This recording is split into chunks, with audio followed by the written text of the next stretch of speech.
దేవునికి స్తోత్రం. ప్రియమైన వారలారా, రక్షకుడును ప్రభు అయిన యేసుక్రీస్తు వారి నామంలో మీకు శుభములు, వందనాలు తెలియజేస్తూ ఉన్నాం. దేవుడు మిమ్మలను, మీ బిడ్డలను, మీ కుటుంబములను దీవించి ఆశీర్వదించునుగాక. ఆమెన్. God bless you. దేవునికి స్తోత్రం. హల్లెలూయా. ప్రియమైన దేవుడి బిడ్డలారా, రక్షించబడి ఈ విశ్వాస యాత్రలో వెళ్తున్న మనము ఒక్కొక్కసారి మన ప్రవర్తన ద్వారా, మన క్రియల ద్వారా, మనకు ఏర్పడే పరిస్థితుల ద్వారా దేవుణ్ణి దుఃఖపరుస్తూ ఉంటామండి. ఆయనకు దుఃఖాన్ని పుట్టిస్తూ ఉంటాము, ఆయనకు బాధ కలిగిస్తూ ఉంటాం. ఆయన మార్గముల నుంచి త్రప్పిపోయి మనము ఆయనకు బాధను కలిగిస్తూ ఉంటాం. ప్రియమైన దేవుని బిడ్డలారా, మనకు ఎదురయ్యే పరిస్థితులు అలా ఉంటాయి, మనకు ఎదురయ్యే శ్రమలు అలా ఉంటాయి, మనకు వచ్చేటటువంటి శోధనలు అలా కలుగుతూ ఉంటాయి. అయితే ప్రియమైన దేవుని బిడ్డలారా, దేవుని వాక్యము ఈ రీతిగా సెలవిస్తుంది. ఎఫెసీయులకు రాసినటువంటి పత్రిక 4వ అధ్యాయము 30వ వచనం మనం చూసినట్లయితే దేవుడు మనతో ఈ రీతిగా మాట్లాడుతూ ఉన్నాడు. దేవుని పరిశుద్ధాత్మను దుఃఖపరచకుడి, విమోచన దినము వరకు ఆయన యందు మీరు ముద్రింపబడి ఉన్నారు. దేవునికి స్తోత్రం. హల్లెలూయా. ప్రియమైన దేవుని బిడ్డలారా, విమోచన దినం వరకు ఆయన యందు మనము ముద్రించబడి ఉన్నామంట. మనకెందుకండి చింత, మనకెందుకు భయం? ఓ సహోదరుడా, సహోదరి, నువ్వెందుకు చింతిస్తూ ఉన్నావు? నువ్వెందుకు భయపడుతూ ఉన్నావు? నువ్వెందుకు వేదన పడుతున్నావు? నువ్వెందుకు ఈ రీతికి ఆలోచిస్తున్నావు?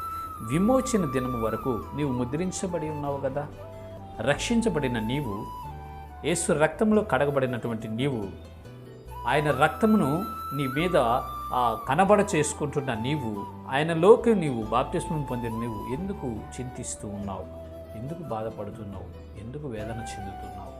విమోచన దినం వరకు మనమందరము ఆయనలో ముద్రించబడి ఉన్నాం. ప్రియమైన దేవుని బిడ్డలారా, విమోచన దినం అంటే యేసు ప్రభు వారి రెండవ రాకడ, లేదా మనం రోకడ.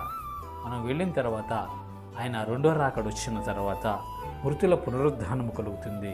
ఆ పునరుద్ధానముప్పుడు మనం లేస్తాం. సర్వ శరీరులు ఆయన ఎదుట పోగు చేయబడతారండి. ఆయన ధవళ సింహాసనం మీద కూర్చుని తీర్పు తీరుస్తాడు.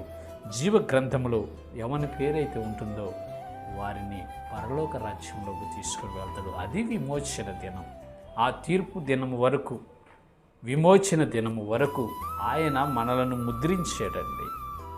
కాబట్టి మనము చింతించాల్సిన అవసరం లేదు, బాధపడవలసిన అవసరం లేదు, వేడవలసిన అవసరం లేదు, డిప్రెషన్లోకి వెళ్ళిపోవలసిన అవసరం లేదు, భయపడవలసినటువంటి అవసరము లేదు. ప్రియమైన దేవుని బిడ్డలారా, దయచేసి గమనించండి. స్థిరమైన విశ్వాసము కలిగి ఉండండి, స్థిరమైన నమ్మికను కలిగి ఉండండి, స్థిరమైన భక్తిని కలిగి యేసు వైపు చూచుచు మన ఎదుట ఉంచబడిన పందెములో, మీ ఎదుట ఉంచబడిన పందెములో ఓపికతో పరిగెత్తండి, ఓపికతో పరిగెత్తండి. ఓపికతో మీరు పరిగెత్తగలిగినప్పుడు దేవుని వద్ద మీరు బహుమానాలు పొందుకోగలుగుతారు. ఎవరికైతే ఎక్కువ కష్టాలు వస్తాయో, ఎక్కువ శ్రమలు వస్తాయో, ఎక్కువ బాధలు కలుగుతాయో, వారికి దేవుని వద్ద ఎక్కువ బహుమానాలు ఉంటాయండి. ఈ లోకంలో ఎక్కువ పరీక్షలు రాసిన వాళ్ళే ఉన్నతమైనటువంటి ఉద్యోగాలు పొందుకుంటారు. తక్కువ పరీక్షలు రాసిన వాడు తక్కువ ఉద్యోగం పొందుకుంటాడు. అట్లాగే ఈ శరీర జీవితంలో ఎవరైతే ఎక్కువగా శ్రమ పడుతూ ఉంటారో, ఎక్కువగా నిందలు పడుతూ ఉంటారో, ఎక్కువగా ఎవరు బాధపడుతూ ఉంటారో, సన్మార్గంలో నడుస్తూ, భక్తిలో బ్రతుకుతూ, దైవ చిత్తంలో బ్రతుకుతూ బాధపడుతూ ఉంటారో, వారికి పరలోక రాజ్యంలో ఎక్కువ బహుమానాన్ని దేవుడు సిద్ధపరిచి పెట్టాడండి.